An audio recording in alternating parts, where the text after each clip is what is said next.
Hello, beautiful people. It's another sunny day in the park. You'll be surprised at the beautiful sunshine we can get in London nowadays. Today, I'd like to talk to you about health and the relationship between health and our purpose.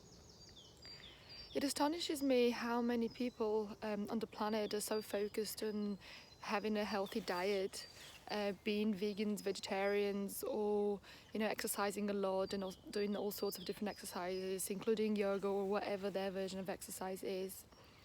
But they don't really look at what is inside. They don't really look at what is their primary driver in life and what they do in life. And even though they eat healthy and exercise and do everything that in theory should work to make them feel good and to have the energy that they would love to have, they focus so much about on the outsides, on controlling the outside, through controlling what you eat, controlling how you dress, and controlling how you exercise. But actually, they never look inside.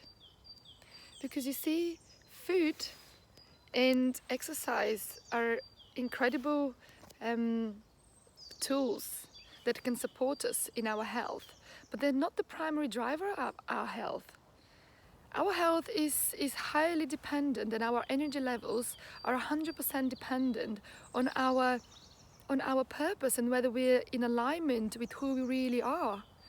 Because you see, when we do what we love and when we live according to our purpose, it doesn't mean that we're not going to face hardships. But what happens is when you're aligned is that you receive your energy from a higher source because you're aligned with your own purpose and meaning of existence. And when you do that, you have infinite amount of energies that you can channel and use in order to create what you came here to create. And when you do that, you're in so much alignment that your body flourishes and it has this infinite amount of energy and it feels good. And as a result, you feel that fulfillment and that happiness in your heart that everyone's looking for. But that happiness and that health doesn't come from the outside. It comes by looking within and understanding what you came here to create. What would you love to create? Because it is exactly the same thing. What you came here to create is what you'd love to create. This is how the universe is structured, is that you're given the love for something because this is what you came here to create. So if you're somebody who struggles with energy levels or are feeling unsatisfied and unhealthy in one way or another, this is just a blessing in disguise. Just like the coronavirus, it is a blessing in disguise because it allows people to slow down and to think. It gives them the time and the energy. It gives them the time to spend time with their families, with their loved ones, and to really slow down and observe, to be a bit more retrospective and really reconsider what they've been doing so far in their lives and whether that really serves them or whether that's something they'd love to change in their lives. And also, another food for thought I'd like to give you is that an example that I'd like to give you is for a lady that 5 years ago, when I was introduced to this intuitive work that I currently do, she was diagnosed with terminal cancer, and they've given her less than a year life. And you know what? All her life, all she wanted is to build a hospital in India. But she never did it because she was just, why would I build a hospital in India? They've got hospitals, and she just continued working her corporate job. But she always wanted it. And then when she got cancer and got introduced to this work, she started looking for alternative methods. She got introduced to this work and she had, well, do you know what? I've got nothing to lose now and everything to gain if it works. So she followed through. She followed through on her intuition and what she's always wanted to create.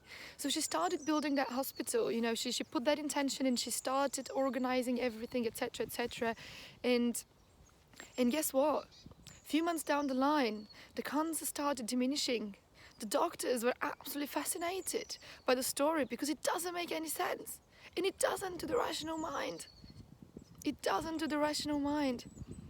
Because as soon as she got aligned and started walking along the path, that is just so true for her, and just so aligned to her purpose and who she really is, she managed to get herself healed.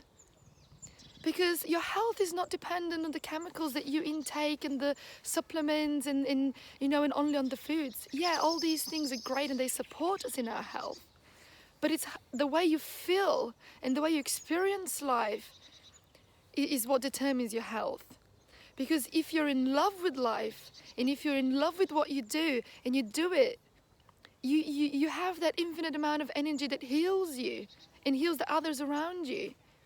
But when you're going against yourself, this is when your energy starts being really heavy and you start having all these great resistance towards life and you become bored or unmotivated and you're constantly looking for outside sources of motivation and different motivational speakers.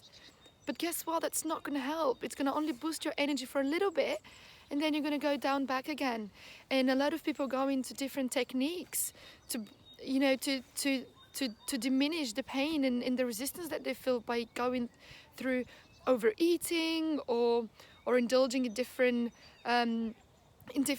techniques to resolve that pain, through taking drugs or to partying too much or to having sex too much or to connecting with having temporary experiences that don't bring anything to their heart. But there is another way of living. There is another way of living. There is a way of living where you're aligned with your heart, where you're aligned with your purpose, and you're aligned with who you really are.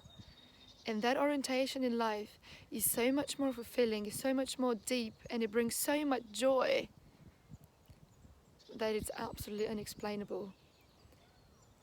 So have a think. Where are you in your life? And are you doing what you love? And are you aligned with who you really, really are? Are you living the life that you'd love to live? Have a good day.